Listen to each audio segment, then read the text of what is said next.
you're in a phase of discovering yourself if you have abandonment wounds and you're just starting to heal from that. So take time. Discover who you truly are. Not what other people have told you you need to be, not the roles that you play. If you're a mother, a sister, a daughter, a brother, a father, a son, whatever titles, roles, identities, that's not who you truly are. So underneath all of that, what makes you you? And some of it you may know, you're aware of, but there's other things that you might not have any idea. And it'll help you discover what your purpose and true talents are if you investigate. There's different tools that you can use to do that. You can use astrology and find out what your sun, moon, ascending signs are. That's a great place to start. But the whole chart will just give you a good indication of different aspects that make you unique. And I would say probably the North Node and South Node are particularly important because the South Node, for me, is an Aquarius South Node. And so it really points to me following other people easily. When my North Node is Leo, where I'm supposed to lead and take risks and shine and do me. So it's awesome to see all of that stuff. And then another tool will be Human Design Chart. And you can see your different energetic patterns throughout. If you're an empath, you have an open sacral chakra and you have a response in your gut that is the yes or no response. But you can see different energetic pathways and learn about them and what makes you unique. I'm a generator, so I am supposed to respond. I'm not supposed to initiate. And if I initiate, I get frustrated. And that takes me out of my true self.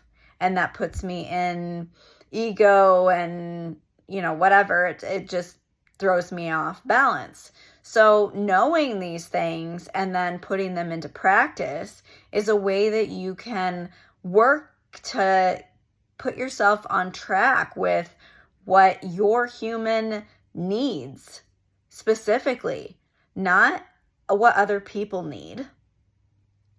And then with that, look at your diet and when and how you eat. And are you able to sit down and enjoy your food mindfully? Do you take conscious bites and chew thoroughly and taste the food as it's going down? But not only that, what are you consuming? Are you consuming whole foods? Are they non-GMO? Are they junk food? How does the food make you feel? Do you need to eat at regular intervals? I'm the kind of person that gets hangry. So I need to eat regularly. And I usually eat smaller portions, but more frequent. I snack throughout the day to make sure that I am well nourished. If I don't do that, I'm not taking care of myself and I'm not showing up as my best self. So taking care of your body and learning what your unique needs are is really, really important. You can't love yourself if you don't really know yourself. And so you can know yourself as the human and your personality and those sort of things, but it's a whole nother thing to realize the truth of who you are underneath all of that and get to the core, the essence of who you are. And in order to do that, you have to continue to recover.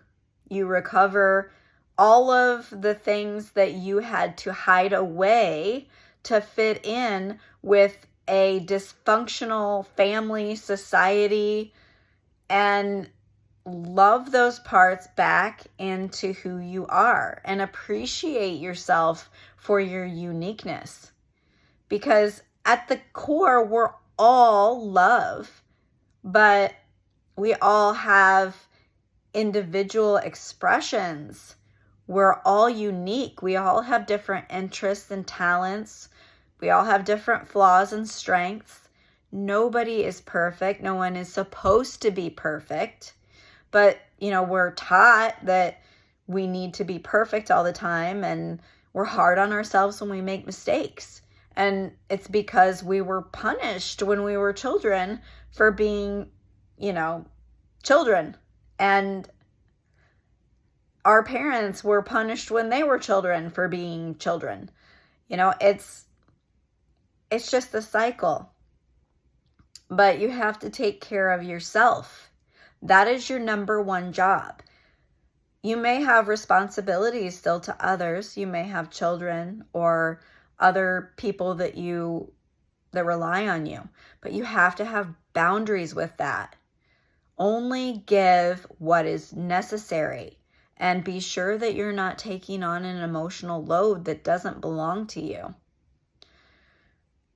Other ways to take care of yourself is to just love on yourself. Treat yourself like a queen or king. For me, I bought myself flowers all the time. And, I went for bike rides and took myself out to eat. I went to a concert by myself. I took myself on many dates, lots of movies, because I needed to be there for me. Because that's what this is all about. It's a journey back to yourself.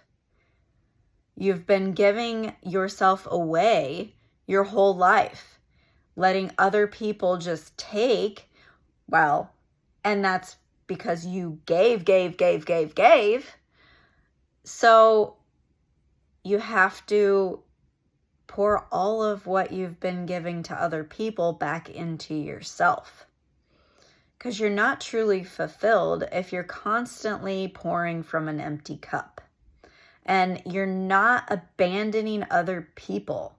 They need to learn to fill their own cup too. It is no one's job to make other people happy. It isn't. It's an inside job.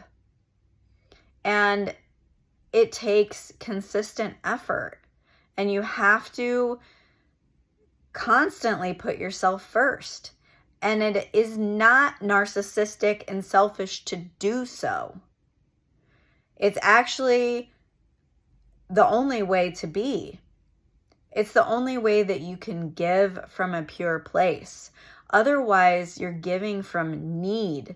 You're giving from lack because you're not doing what you need to do to take care of yourself. You carve out time for others, but you make sure that you yourself is priority number one.